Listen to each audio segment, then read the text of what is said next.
샬롬, 하나님과 동행하는 새벽기도회 달라스 임마누엘 교회 권성철 목사입니다.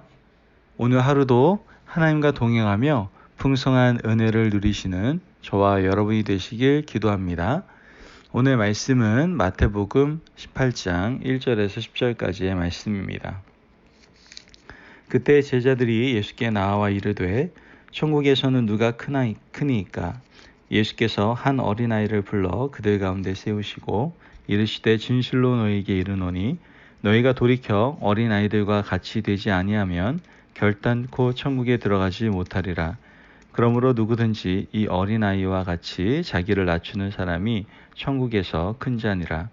또 누구든지 내 이름으로 이런 어린아이 하나를 영접하면 곧 나를 영접함이니 누구든지 나를 믿는 이 작은 자 중 하나를 실족하게 하면 차라리 연자맷돌이 그 목에 달려서 깊은 바다에 빠뜨려지는 것이 나으니라. 실족하게 하는 일들이 있으므로 말미암아 세상에 화가 있도다. 실족하게 하는 일이 없을 수는 없으나 실족하게 하는 그 사람에게는 화가 있도다. 만일 내 손이나 내 발이 너를 범죄하게 하거든 찍어내버리라. 장애인이나 다리 저는 자로 영생에 들어가는 것이 두 손과 두 발을 가지고 영원한 불에 던져지는 것보다 나으니라. 만일 내 눈이 너를 범죄하게 하거든 빼어내버리라. 한 눈으로 영생에 들어가는 것이 두 눈을 가지고 지옥불에 던져지는 것보다 나으니라. 삼가 이 작은 자 중에 하나도 업신여기지 말라. 너에게 말하노니 그들의 천사들이 하늘에서 하늘에 계신 내 아버지 얼굴을 항상 배우느니라. 아멘. 할렐루야. 오늘 말씀은 마태복음 18장 1절 10절까지의 말씀입니다. 오늘 말씀을 통해서 우리는 정말 하나님께서 원하시는 교회가 어떠한 교회인가, 그러한 교회는 어떠한 특징이 있는가를 살펴볼 수 있게 되는 것이죠. 이제 2019년도가 얼마 남지 않았습니다. 이 시점에서 과연 우리 임마누엘 교회는 또한 이 세상에 있는 모든 교회들이 다 정말 하나님께서 원하시는 그런 교회로서 그런 방향성으로 또 하나님 나라를 잘 세워가고 있는지 오늘 말씀을 통해서 잘 점검해 나아갈 수 있는 오늘 이 시간이 되기를 간절히 소망합니다. 오늘 본문은 분명 참된 교회, 진정한 교회의 모습을 우리에게 가르쳐 주고 있습니다. 가장 먼저 제자들이 공동체에서 해야 될 모습, 그 모습이 무엇이냐? 바로 오늘 1절과 3절에서 그 말씀을 이야기하고 있죠. 그때 제자들이 예수께 나와 이르되 천국에서는 누가 크니까? 예수께서 한 어린 아이를 불러 그들 가운데 세우시고 이르시되 진실로 너에게 이르노니 너희가 돌이켜 어린아이들과 같이 되지 아니하면 결단코 천국에 들어가지 못하리라. 이렇게 얘기하죠. 제자들이 예수님께 질문을 하죠. 예수님, 천국에서 누가 가장 큰 사람입니까? 이렇게 질문을 할 때 예수님께서는 아예 시청각 자료를 통해서 아주 자세하게 설명해 주시는 것을 오늘 본문을 통해서 알 수 있는데요. 한 어린아이를 불러서요, 제자들에게 보여주시면서 이 어린아이와 같이 되는 자가 바로 천국에 들어갈 수 있다라고 말씀을 해주시죠. 자, 그렇다면 우리가 여기서 어린아이와 같은 자가 되라는 말씀의 의미가 뭘까요? 간혹 이 어린아이와 같이 되라는 것을 성품으로 해석하는 경우가 있습니다. 착하고 순진하고 순종적이고 깨끗한 아이들의 모습처럼 되어야 한다라고 이렇게 해석을 하죠. 물론 그 말의 의미가 틀린 것은 아닙니다. 그런데 또 사실 맞지 않는 부분도 있어요. 애들이 그냥 착하지만은 않잖아요. 그죠? 때도 쓰고 아주 승질도 그렇고 그렇잖아요.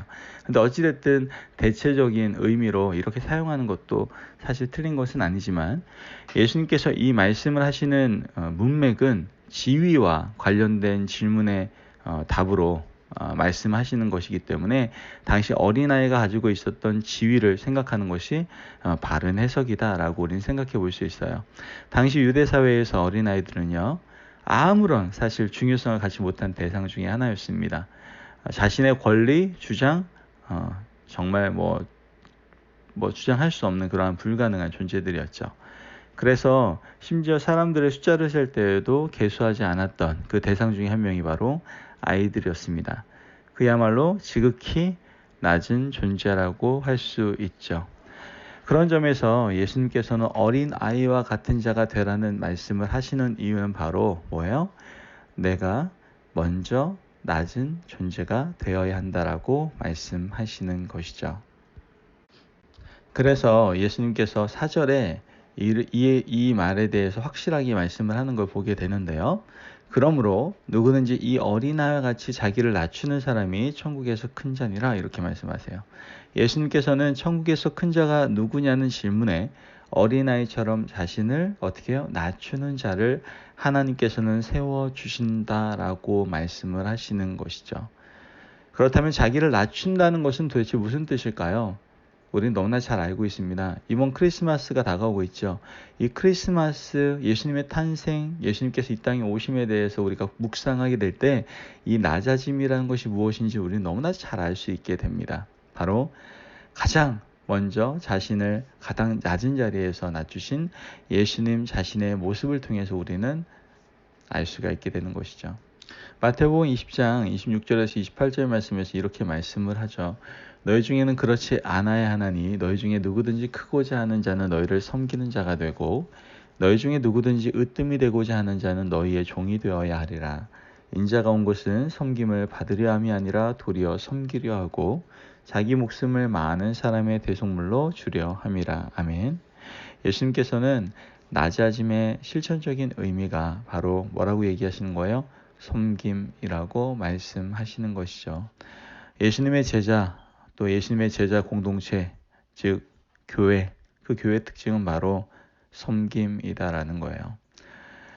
예수님의 제자, 성도는 교회를 공연장처럼 오는 것처럼 다니지 않습니다. 그런데 요즘 보면은 예수님의 제자 성도라고 하면서 교회를 공연장처럼 오는 모습을 보게 됩니다. 그래서 헌신하려고 하지 않죠. 섬기고 봉사하려고 하지 않아요. 그냥 편하게 다니고 싶어 합니다.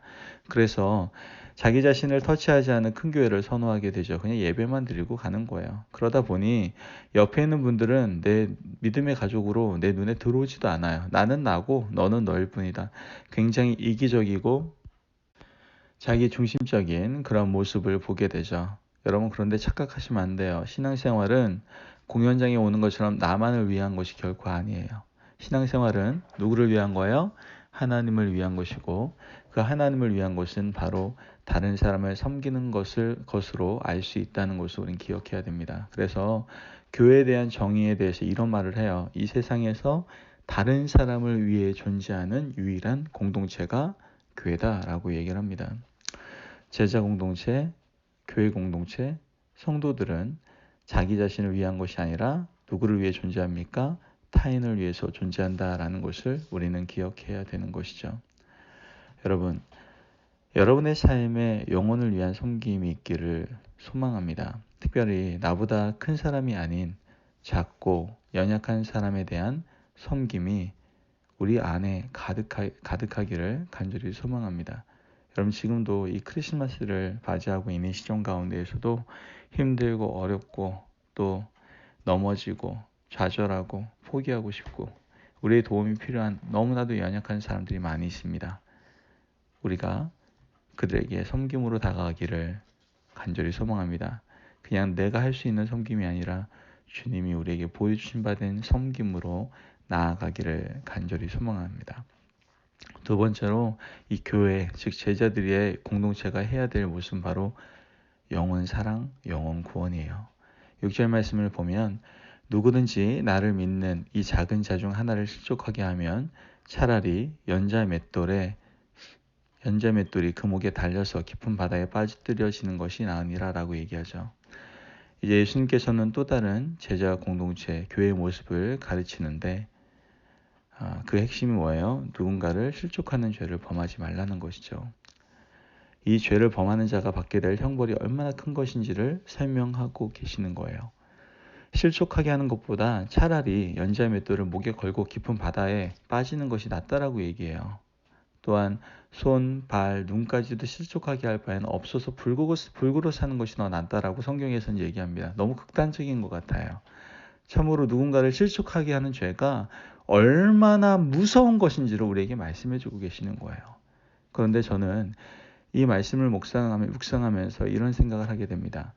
예수님께서 왜 실족하게 하는 죄를 이렇게 무섭게 무겁게 또한 두렵게 다루고 또 강조하고 계시는 것일까?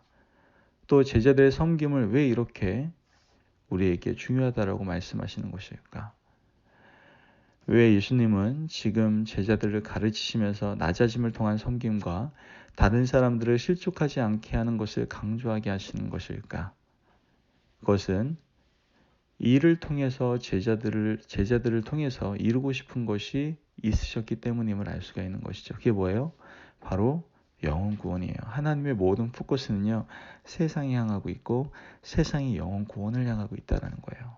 그래서 요한복음 3장 16절에서는 얘기하는 겁니다.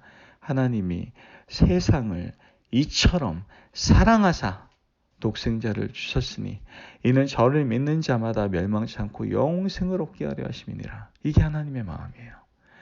예수님께서도 자신이 이 땅에 섬기러 오셨다고 말씀을 하시면서 그것을 무엇과 연결시켜서 말씀하십니까? 영혼 구원과 연결시켜서 말씀하시는 걸 보게 됩니다. 자신의 섬김은 뭐라고요? 온 인류를 구원하는 대속물이라고 말씀하신다라는 것이죠. 또 영혼을 실족하게 하는 죄가 큰 이유는 이를 통해서 생명을 건지는 사역을 잘 감당할 수 없기 때문임을 분명히 얘기하는 거예요. 저는 이 말씀이 오늘날 우리 임마누엘 교회 모든 교회를 향한 말씀이라는 생각이 듭니다. 한국 교회는 참 짧은 시간 동안에 엄청난 숫자적인 부흥의 역사가 일어났죠. 그러나 요즘에 이러한 모습을 찾아보기 힘듭니다. 아니, 줄어들고 있죠. 우리 UMC만 해도 엄청나게 줄어들고 있습니다.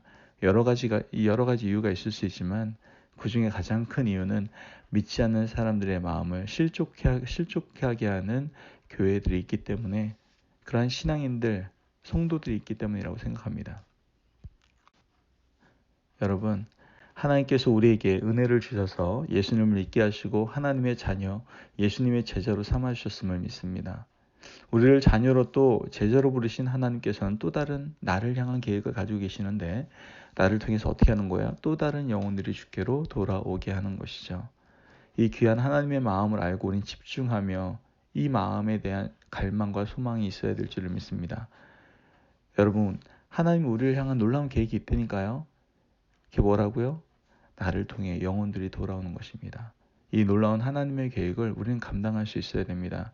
그러기 위해서 영혼들을 잘 섬길 수 있어야 됩니다. 무엇보다도 나로 인해 상처받는 사람들이 없는지 돌아보시고 적극적으로 다른 사람을 향한 관심을 갖고 그들을 사랑으로 돌보는 저와 여러분이 되시기를 간절히 소망합니다. 크리스마스를 맞이하는 대강절을 맞이하고 있습니다. 이 기간을 통해서 주님의 마음 우리가 품기를 원합니다.